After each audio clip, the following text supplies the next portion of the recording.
বশীকরণ বশীকরণ জিনিসটা কি? তো অনেকে জানেই না যে বশীকরণ জিনিসটা কি।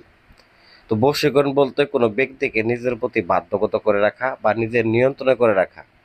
তো স্ক্রিনে যে নকশাটা দেখতেছেন, এই নকশাটার মাধ্যমে দূর থেকেই পৃথিবীর যে কোনো প্রান্ত থেকে যে কোনো নারীকে, যে কোনো পুরুষকে, স্বামীকে, স্ত্রীকে নিজের প্রতি বাধ্যগত করে রাখতে পারবেন।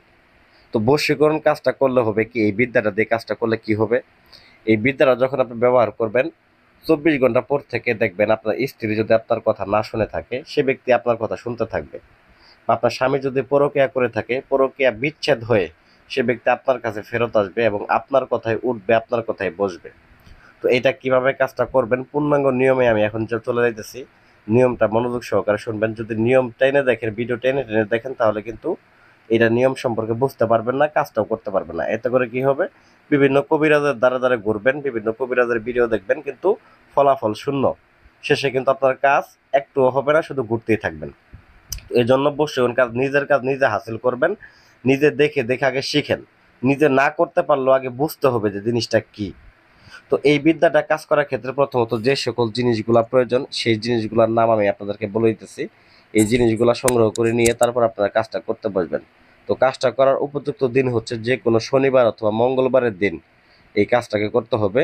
বিশেষ করে কাজটা করার সময় হচ্ছে শনিবার অথবা মঙ্গলবার দিন মাগরিবের নামাজের পর থেকে এশার নামাজের মধ্যবর্তী সময় এই বিদ্যাটার কাজটাকে করতে হবে। তো কাজটা করার যে সামগ্রীগুলা ব্যবহার করবেন, এর মধ্যে ওই ব্যক্তির নাম, ওই ব্যক্তির ছবি নেবেন এবং আপনার নাম, আপনার ছবি নেবেন। নিয়ে তারপরে ছবি দুইটাকে প্রিন্ট করে নিয়ে আসবেন। নিয়ে আসার পর দুইটা ছবির উপরে দুইটা নকশাকে অঙ্কন করবেন। তো নকশা কি দিয়ে অঙ্কন করবেন, কালি হিসেবে কি ব্যবহার করবেন? তো মেশক জাফরান কালির সাথে আপনারা কাম সিঁদুর মিশ্রিত করে নেবেন। 2 তোলা কাম সিঁদুর মিশ্রিত করবেন গোলাপ জল দ্বারা, ভালো করে মিশ্রিত করে নিয়ে নকশাটা অঙ্কন করবেন। নকশা অঙ্কন করার ক্ষেত্রে আপনারা জানেন যে বশীকরণ কাজের ক্ষেত্রে অবশ্যই ডালিম গাছের ডাল ব্যবহার করা হয়। তো ডালিম গাছের ডাল দিয়ে কলম বানিয়ে তারপরে এই কালিগুলা দিয়ে ছবির উপরে নকশাটাকে অঙ্কন করবেন। ওই ব্যক্তির নাম এবং আপনার নাম আপনার ছবির উপরে, ওই ব্যক্তির নাম ওই ব্যক্তির ছবির উপরে সুন্দর করে লিখে নেবেন।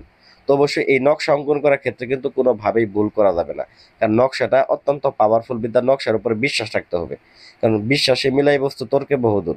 আপনি যদি এই বিদ্যাটার উপরে বিশ্বাস রাখতে না পারেন, যদি এটা অযথাই শুধুমাত্র ব্যবহার করেন, আপনি কিন্তু বিন্দুমাত্র ফলাফল পাবেন না। কারণ এইটার উপরে পূর্ণাঙ্গ ইমান যদি আপনি আনতে পারেন, এটার উপরে পূর্ণাঙ্গ বিশ্বাস রাখতে পারেন যে এই বিদ্যার মাধ্যমে আমার কাজটা সমাধান হবে, এতটুকু ভরসা নিয়ে যদি আপনি কাজ করতে পারেন, ইনশাল্লাহ এই বিদ্যা আপনাকে হতাশ করবে না। আমি যে কয়টা কাজ করছি, 21টা কাজ করছি, 21টা কাজেরই এটার যথাযথভাবে আমি ফলাফল পাইছি। এই জন্যই কিন্তু আমি আপনাদেরকে দিতেছি।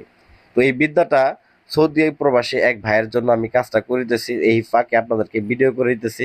তো এটাকে কি করবেন, নকশা অঙ্কন করার পরে দুইটা ছবিকে লাল সুতা দ্বারা ভালো করে পেঁচায় নেবেন। মনে রাখবেন, কাজটা কিন্তু শনিবার অথবা মঙ্গলবারের দিনেই করতে হবে। তো যাই হোক, লাল সুতো দ্বারা ভালো করে পেঁচায় নিয়ে দুইটাকে একত্র করে দুইটা মাটির পুতুল বানাবেন। তো মাটির পুতুলটা বানাবেন কি দিয়ে? তো মাটির পুতুল কিন্তু অবশ্যই আপনি আপনার বাড়ির আঙিনা থেকে মাটি নিয়ে সেই মাটি দিয়ে পুতুল বানাবেন। সেই পুতুলের ভিতরে দুইজনের নাম এবং দুইজনের ছবিযুক্ত নকশাটা ঢুকায় নেবেন। ঢুকায় নেওয়ার পরে জোড়া কবর, স্বামী স্ত্রীর জোড়া কবর যেখানে আছে ঠিক ওই জায়গায় গিয়ে এই পুতুল দুইটাকে গিয়ে আপনারা পুঁতে দিয়ে আসবেন।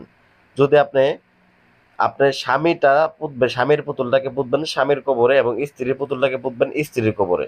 তো এরকম ভাবে পুঁতে আসার পরে আপনার ওইখান থেকে ফিরে আসার পর 2 রাকাত নফল নামাজ আদায় করবেন। 2 রাকাত নফল নামাজ আদায় করার পরে আপনার পরবর্তী যে পদক্ষেপ থাকবে, 20 টাকা বা 50 টাকা করে মসজিদে বা গরিব মিসকিনকে দান করে দিয়ে দিবেন। এতটুকু নিয়ম পালন করলে আপনি দেখবেন যে পৃথিবীর যে প্রান্তেই থাকুক, আপনার ভালোবাসার মানুষ বলেন বা স্বামী স্ত্রী বলেন বা প্রেমিক প্রেমিকা বলেন, বা আপনার ভাই আপনার সাথে বেইমানি করে, বা আপনার বন্ধু আপনার সাথে বেইমানি করে বন্ধুকে বশীভূত করবেন, বা আপনার অর্থ সম্পদ লুটায় খাইতেছে একটা ব্যক্তি, বা আপনার কিছু টাকা পয়সা ধার দিচ্ছেন, টাকা পয়সা ব্যাক দিতেছে না, ফেরত দিতেছে না, সে ব্যক্তিকে আপনি বাধ্যগত করে কিন্তু সেই অর্থ সম্পদ টাকা পয়সা কিন্তু ফেরত নিতে পারবেন। এবং আপনার ভালোবাসার মানুষকে বাধ্যগত করে কিন্তু আপনি বিবাহ করতে পারবেন। তো এটা অত্যন্ত পাওয়ারফুল একটা বিদ্যা। বিশ্বাস রেখে কাজ করেন, ইনশাল্লাহ 100% ফলাফল পাবেন। আমি আব্দুর রাজ্জাক কবিরাজ আপনাদেরকে গ্যারান্টি দিয়ে বলে দিলাম, এই বিদ্যা কখনো মিস যাবে না, 100% গ্যারান্টি।